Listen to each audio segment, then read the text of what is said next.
Now, about a big advancement, hoped anyway, in the medical world. Trial results showing a new Alzheimer's drug slows down cognitive decline by 35%. Researchers are hailing these early positive results, a significant step in the right direction. And Dipti's been looking through it for us. Dipti. Well, Stuart, it's the second drug in 12 months to show promising effects in battling or at least slowing down the debilitating effects of Alzheimer's. This drug is called donanemab, and early trials showed a slowing progression of Alzheimer's, as you mentioned, of up to 35% in patients with early stage or early onset Alzheimer's. The early results are offering real hope in the battle to beat Alzheimer's. That's what this British daily, the Daily Express, says on its front page, adding that the world is on the cusp of a new drug that could free millions from the heartbreak of dementia. The Daily Telegraph, another British paper, is cautiously optimistic, noting that the side effects of this drug trial cannot be overlooked. Around 20% of trial patients suffered microbleeds or brain swelling, and there were a few patients who even died. The drugs, the paper says, if marketed, could be very expensive because there would need to be a very stringent neurological surveillance of patients in the aftermath of taking the drug. The trials were conducted, weren't they, by the pharmaceutical company Eli Lilly, Dipti. For its chief science officer, finding this breakthrough has been practically a lifelong mission. Yeah, it's an interesting story. Stat News is a pharmaceutical industry website, and in this article they explain that David Skovronski today is the chief science officer at Eli Lilly. Back in 1998, he was a young trainee at the University of Pennsylvania. He got one of his first bylines in a journal in which he talked about Alzheimer's, and really it showed that it was his focus of interest. Now, for the past 25 years or so, he's researched and tried but failed to find a treatment until now. He's called this medical breakthrough a truly rewarding experience, at least from a personal point of view. New York for this next one. The chokehold death of a homeless man in the subway is sparking outrage there.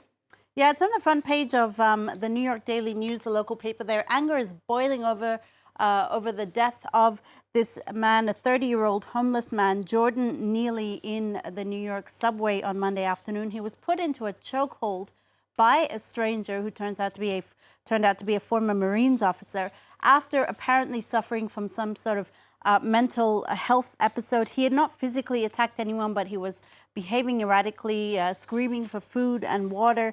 His death has been ruled a homicide, but his killer was actually released without any charges being laid against him.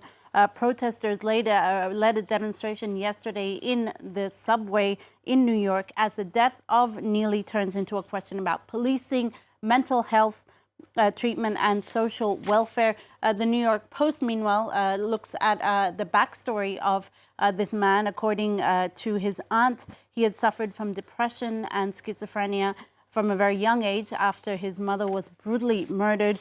According to her, Neely ultimately fell through the cracks and the system failed him. We've been talking a lot this week about the negative impact of AI, but Dipti's found a story for us that actually shows the positive effects of AI. It's helped track animal species in Australia. Yeah, it's a really interesting article. It's from The Guardian today. It reports that millions of photos were taken from sensor-activated cameras in 8 parts of Australia ravaged by bushfires in recent years.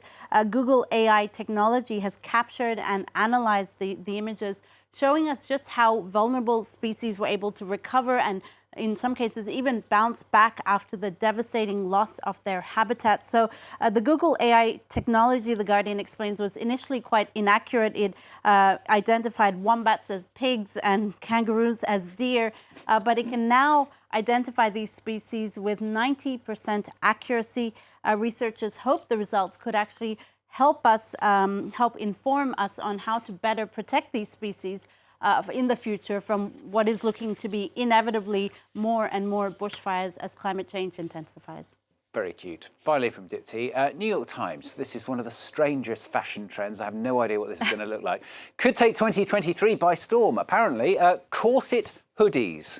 Well, it is exactly what that indicates. Hoodies on the top, corsets on the bottom. I'm not sure if you can really get an idea of it from this picture, but essentially from the bodice part of a hoodie, it's a corset that's sort of tightly drawn in. It's a trend that's getting popular.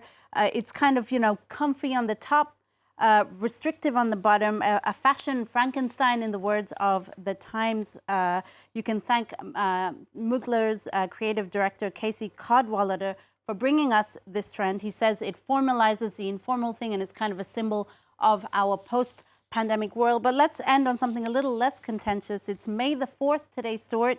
For fans, it's a chance to celebrate all things Star Wars.